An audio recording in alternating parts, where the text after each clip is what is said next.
Breaking news మనం చూస్తున్నాం. Congress war room లో తెలంగాణ స్క్రీనింగ్ కమిటీ సమావేశం కొనసాగుతోంది.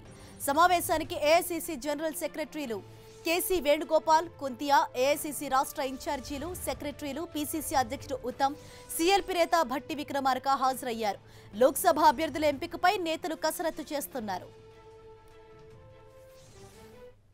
పూర్తి సమాచారం మా ఢిల్లీ ప్రతినిధి గోపీకృష్ణ లైవ్ ద్వారా అందిస్తారు. Right Gopi, Congress war room లో తెలంగాణ స్క్రీనింగ్ కమిటీ సమావేశం కొనసాగుతోంది.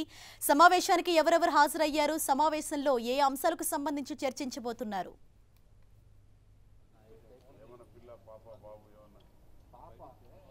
ప్రధానంగా లోక్సభ ఎన్నికలకు సంబంధించి అభ్యర్థుల ఖరారు పైన కాంగ్రెస్ స్క్రీనింగ్ కమిటీ సమావేశం GRG 15 వార్ రూమ్ లో ప్రారంభమైంది. అయితే ఈ సమావేశాన్ని ప్రస్తుతం కొద్దిసేపటి క్రితమే లోధి 34 కేసీ వేణుగోపాల్ నివాసం ఏఐసీసీ జనరల్ సెక్రటరీ నివాసానికి మార్చడం జరిగింది. ఈ సమావేశానికి పీసీసీ ఇన్ఛార్జ్ ముఖ్యంగా కుంతియా సహా సెక్రటరీ ఇన్ఛార్జ్లు బోసురాజు, అలాగే సలీం అహ్మద్, శ్రీనివాస్ కృష్ణన్ వీరు కూడా హాజరయ్యారు.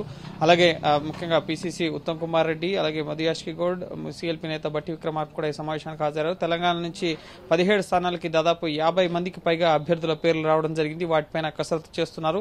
సో స్క్రీనింగ్ కమిటీలో ఫిల్టర్ అయిన పేర్లని ముఖ్యంగా సిఈసీకి పంపించడం జరుగుతుంది. సిఈసీలో పూర్తి స్థాయిలో నిర్ణయం తీసుకునే అభ్యర్థులు, గెలుపొందే అభ్యర్థులు ఎవరుంటారు అనే అంశాలకు సంబంధించి నిర్ణయం తీసుకోబోతున్నారు. ప్రస్తుతం మనతో పాటు బలరాం నాయక్ గారు ఉన్నారు. ఈ వార్ రూమ్ సమావేశానికి స్క్రీనింగ్ కమిటీలో ముఖ్యంగా ఆయన కూడా ఆశావాహకగా ఉన్నారు.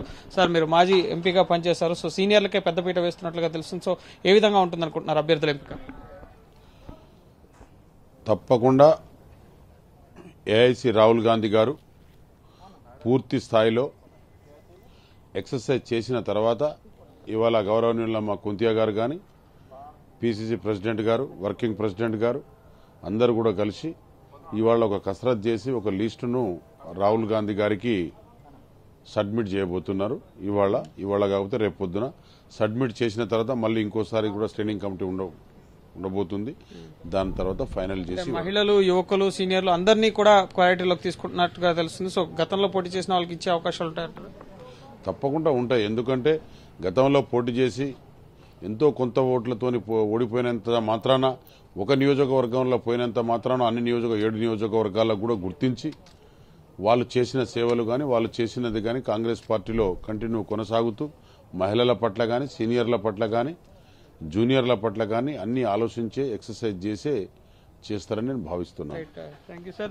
ఇది ముఖ్యంగా సీనియర్లని, అలాగే మహిళల్ని, యువకుల్ని అందరినీ పరిగణలోకి తీసుకునే ఈ ఎంపిక ఉండబోతుందని చెప్పి బలరాం నాయక్ చెప్తున్నారు. సో స్క్రీనింగ్ కమిటీలో అభ్యర్థుల జాబితా ఫిల్టర్ అయిన తర్వాత సిఈసీ 14వ తేదీన మరోసారి ముఖ్యంగా అభ్యర్థుల ఎంపిక పైన కసరత్తు చేసి తుది జాబితాను విడుదల చేయబోతోంది. Right, thank you Gopi.